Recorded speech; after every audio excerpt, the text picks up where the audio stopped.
नमस्कार दोस्तों, हमारी आज की कहानी है शेर को सवा शेर। एक समय की बात है, चंदनपुर में कालू नाम का एक ठग रहा करता था। वह राहगीरों को खूब ठगा करता था। गांव वाले उसकी हरकत से परेशान थे, लेकिन ऐसी कोई तरकीब नहीं निकाल पा रहे थे कि कालू को सबक सिखाया जा सके। एक दिन कालू खेतों की ओर जाती पगडंडी पर खड़ा था कि उसे दूसरी ओर से आता एक नौजवान नजर आया। उसके एक हाथ में घोड़े की लगाम थी और दूसरे हाथ में बकरी की रस्सी। अजनबी को पास आते देख कालू मुस्कुराते हुए बोला, राम राम भैया, लगता है बड़ी दूर से आ रहे हो। हाँ, मैं दूर गांव का रहने वाला हूँ, श्यामनगर अपनी ससुराल जा रहा हूँ। मो कुछ रुपयों की जरूरत है, इसीलिए मैं यह बकरी बेचना चाहता हूँ, अजनबी ने जवाब दिया। यह सुनते ही कालू की आंखों में चमक आ गई। उसने तुरंत उस अजनबी को ठगने की योजना बना ली।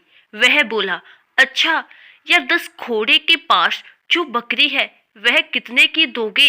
अजनबी बोला, 500 रुपए की। ठीक है, मुझे सौदा मंजूर है। यह लो 500 रुपए। चलो अब घोड़े से उतरो। यह घोड़ा भी मेरा हुआ, ठग ने कहा। क्या? अजनबी चौंकते हुए बोला, तुमने सिर्फ बकरी ली है, घोड़ा नहीं। अरे, घोड़ा कैसे नहीं दोगे? मैंने तुमसे पहले ही पूछ लिया था। इस घोड़े के साथ जो यह बकरी है वह कितने की दोगे? यानी घोड़े और बकरी दोनों की कीमत 500 रुपए थी, जो मैंने तुम्हें दे दी है, कालू बोला। अब तक वहां काफी लोग जमा हो चुके थे। उन्होंने भी कालू की बात पर हामी भरी। कालू के चेहरे पर विजयी भाव थे। वह अजनबी से घोड़ा और बकरी लेकर शान से अपने घर की ओर जाने लगा। तभी अजनबी ने उसे रोका। सुनो भैया, उसकी आवाज सुनकर कालू रुक गया और बोला, क्या बात है?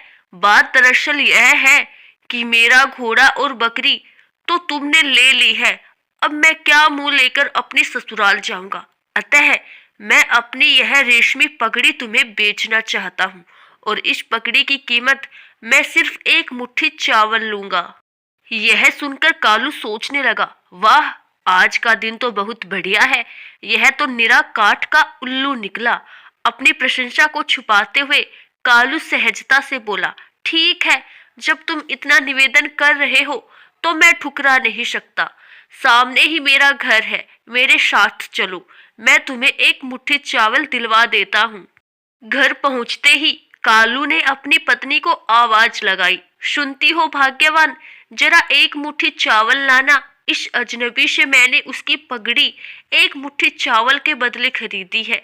उसकी पत्नी जैसे ही एक मुट्ठी चावल उस अजनबी को देने लगी, उसने तुरंत कालू की पत्नी का हाथ पकड़ लिया और चाकू निकालकर उसकी मुट्ठी काटने के लिए बढ़ने लगा।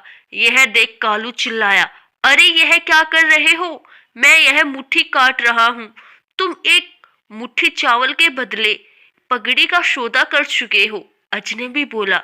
यह सुनकर कालू के पैरों तले से जमीन खिसक गई। सभी गांव वाले उस अजनबी की चतुराई देखकर वाह वाह करने लगे, क्योंकि आज शेर को सवा शेर मिल गया था। कालू गिड़गिड़ाकर उस अजनबी से कहने लगा, मुझे माफ कर दो भैया, मैं अपनी भूल स्वीकार करता हूँ। यह लो तुम्हारा घोड़ा और बकरी। यह 500 रुपए भी तुम ही रखो, किंतु मेरी पत्नी को छोड़ दो। ठीक है, अब आई तुम्हारी अकल ठिकाने। यह कहकर अजनबी पुनः अपनी यात्रा पर चल दिया। आशा करती हूँ दोस्तों, आपको हमारी आज की कहानी जरूर पसंद आई होगी। धन्यवाद।